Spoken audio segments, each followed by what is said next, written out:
जब त्रिभुज की भुजा को हम आगे बढ़ाते हैं, बाहर जो कोण बनता है बहिष्कोण पाते हैं। इसके मान के लिए पड़ोसी छोड़ देते हैं। ये इसका पड़ोसी कोण है और इसके दूर वाले हैं। इसके मान के लिए पड़ोसी छोड़ देते हैं। जो कोण दूर होते हैं उन्हें हम जोड़ देते हैं।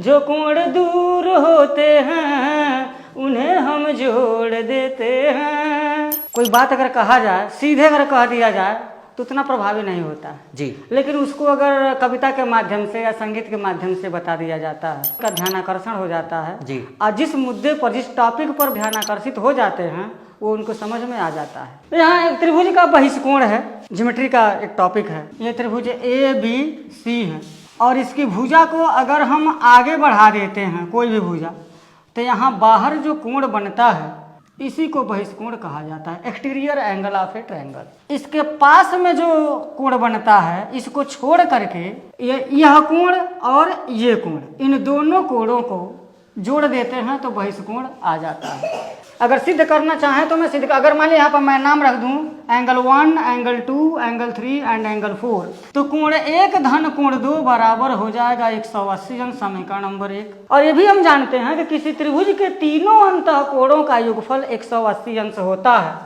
तो यहाँ यानी कि कोण 2 धन कोण 3 धन कोण 4 ये भी 180 अंश के बराबर हो जाएगा। इन दोनों समीकरणों का राइट हैंड साइड अगर बराबर है तो इसका लेफ्ट हैंड साइड भी बराबर ही हो जाएगा।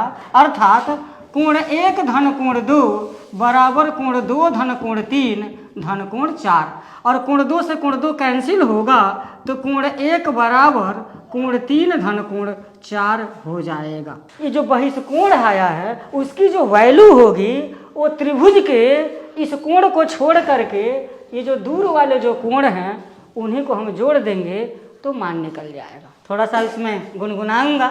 जब त्रिभुज की भुजा को हम आगे बढ़ाते हैं, बाहर जो कोण बनता है बहिष्कोण कहते हैं। इसके मान के लिए पड़ोसी छोड़ देते हैं। जो कोण दूर होते हैं उन्हें हम जोड़ देते हैं। चलेगा, बहुत बढ़िया है कि आप गाने के साथ साथ पढ़ाते भी हैं इसमें। जैसे इस तरीके से समझ जाते हैं इसको।